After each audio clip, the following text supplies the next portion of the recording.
MediaTek might have overtaken Qualcomm in U.S. Android market share. 48% of Android devices in the United States have MediaTek chips, says IDC. MediaTek might have just beaten out Qualcomm to claim the biggest market share of any chipmaker for Android phones in the United States, at least, according to one analyst group.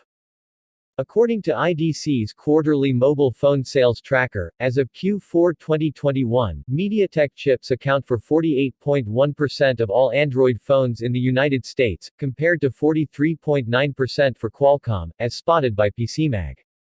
Those numbers are a stark inversion from the previous quarter, where MediaTek had a 41% market share to Qualcomm's 56%.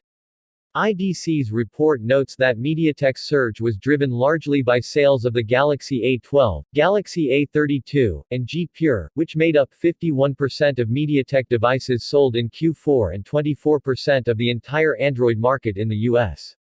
There are conflicting reports, however. Counterpoint Research's own report puts the Q4 2021 split at 55% for Qualcomm, and 37% for MediaTek, so it's possible that Qualcomm is still holding on to its crown for now.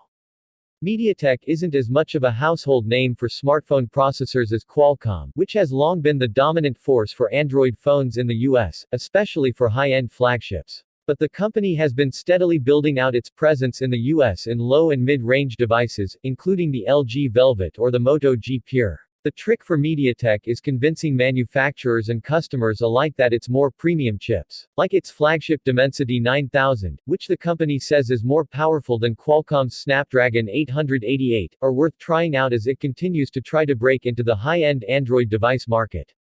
That said, MediaTek isn't resting on its laurels, either. The company has announced a trio of new chips that will look to further its aims of offering more powerful 5G chips. At the top of the market are the Density 8100 and Density 8000, which are trickle-down cousins to the more powerful Dimensity 9000 flagship.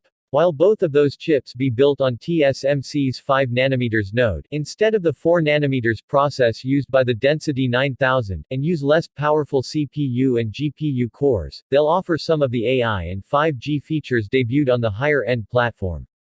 Additionally, the company also announced a new 5G-capable Dimensity 1300 chipset, an upgraded version of the company's Dimensity 1200 model with improvements for AI performance. All three of the new chips are set to debut in smartphones sometime in the first quarter of 2022, where they'll presumably look to help MediaTek continue to grow in the US, whether it's actually beaten out Qualcomm or not.